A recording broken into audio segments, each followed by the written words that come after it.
And welcome into NBC World Series Live here at the end of Day 7. Yep, we've finished a week here. Day 7 of the NBC World Series, the 87th one. This one's powered by Evergy. I'm with Andrew Burgos. I'm Matthew Will. We've got a couple games to work through tonight and to kind of get you set for tomorrow as well. Game 1, something we expected to potentially be a pretty good game. A Derby team who has kind of faced some adversity throughout this tournament, had to lose in a hard way, right, but have also won in fabulous fashion. Opening night, they were able to get a walk-off win. So this is a team that faced adversity the whole time. We expected them to put a fight up against Seattle, and they did. They did a really good job, but the Studs decided to keep it up and just kind of played a little bit clutch towards the end and got the dub. It was something special for Derby in these the 4 games they played. In 3 of those games, they scored a run in the first inning. That's what you have to do as a ball club to win games, is you've got to find ways to score and score consistently. In this tournament, we've seen that the teams that succeed the most are the ones who are putting up smaller amounts of runs, but in lots of fashion. I mean, you don't see a lot of teams putting up 4, 5, 6 at a time. Usually, there's a lot of ones on the scoreboard. Yeah, the Studs had something in their drink mix for sure tonight to make sure those bats were continuing to go, and it was really awesome to see. It was one that the Studs came out on top, though, 10-3. It took 9 full innings, almost had a run rule. But the Studs, who a lot of people picked to maybe be in their final 4 of this tournament, are alive another day. Yeah, and I think that's exactly what we talked about earlier. They lost an early one, but then we said the Studs are going to have a really good chance here in this loser bracket to continue to keep it going and try to fight for that championship. They do get to play Hayes tomorrow. We'll dig more into that one in just a little bit. We move on to the second game of our evening, which featured the Great Bend Batcats as well as the Hutchinson Monarchs. This is a Hutchinson team that we expected a lot more out of. I don't think I'm wrong to say that. They have been a team that this entire series has seemed to play with a lot of energy, but it seems like in both their losses, they just kind of fell flat. So actually this year, after being done with the broadcast today, I had Steve Carpenter on color today, and he actually told me before this game today, the Monarchs were 2-4 against the Great Bend Batcats. So this year, the Batcats have really had Hutchinson Monarchs' number.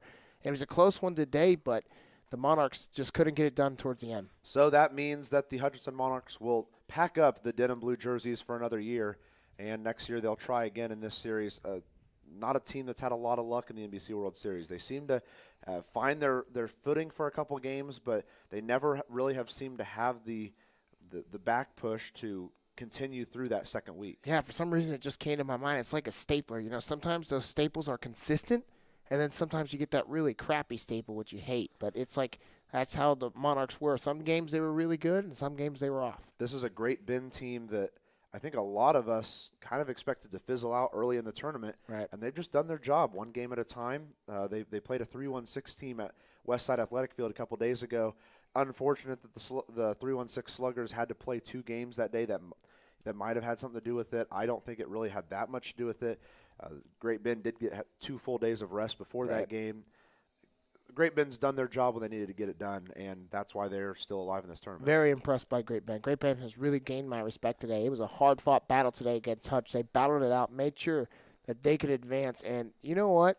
These bats for Great Bend have kept them alive. You interviewed Alex Rogers on the field, but these guys all around continue to get solid hits during this series, and if they continue to do that, you never know. They could be a sleeper coming into this final few days. And they won it in exciting fashion as well. Runner on second there in the late stages of the games, and a steal straight out of Tijuana got him over to third. 3 pitches later, a pass ball scores him from third, and that's going to be all it took for Great Bend to do it. Yeah. It was just getting the job done when Hutchinson slipped, and that was what that game was going to be all about. Whichever team really struck the time that their opponent slipped up was what was going to be the deciding factor. Exactly. Pitching was good. Bats were good towards the end. And actually, Monarchs had more hits than the Great Bend Batcats. But the Great Bend Batcats with the steals and the walks, by the inconsistency, I just forgot his name, by the pitcher that was in the last. He walked the guy and struck him out, walked the guy and struck him out.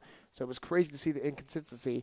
And unfortunately, that cost Hutch the rest of their season. So now I'd like to get your thoughts. Seattle Hayes. That's going to be our second game of the day tomorrow, but because Seattle won that first game, I want to touch on it first. What do you expect out of that one? I'm very excited for that game. The reason Seattle, I think, won this game, it was pretty close, and then Seattle had an inside-the-park home run.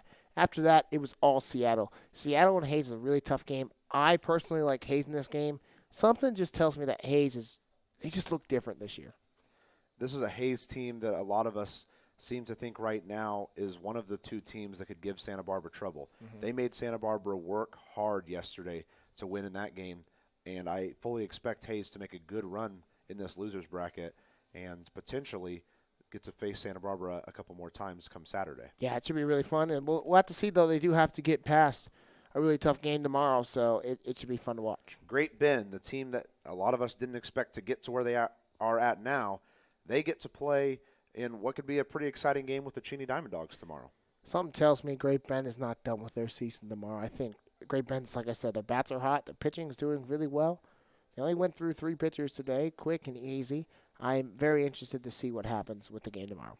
And it's a couple of teams who know each other pretty well. Yeah. What do you think what kind of impact does that have on that game? I think really none. It should be none. You should come into this game with a clean slate, and I think that's exactly what Roger Ward and Pat Riley are telling their teams. Hey, this is a brand new game. It's 0-0 this series. And whatever happened this year in the Sunflower Collegiate League, you have to let be past you. So it should be interesting to see what happens there. One of the wonderful things about this year's NBC World Series is we are at the beautiful Riverfront Stadium. We have had a great time here in our first 2 days here.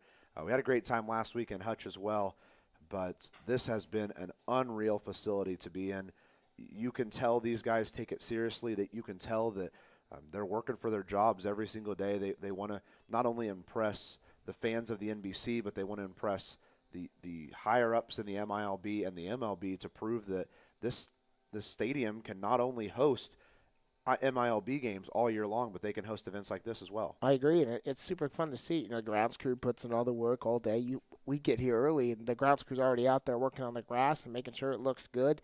All the production team is here making sure everything works well. It's awesome to see this Windsor organization starting to grow, and hopefully this pushes on to hopefully maybe someday we'll see an all-star game here for minor leagues. It would be awesome to see something like that here.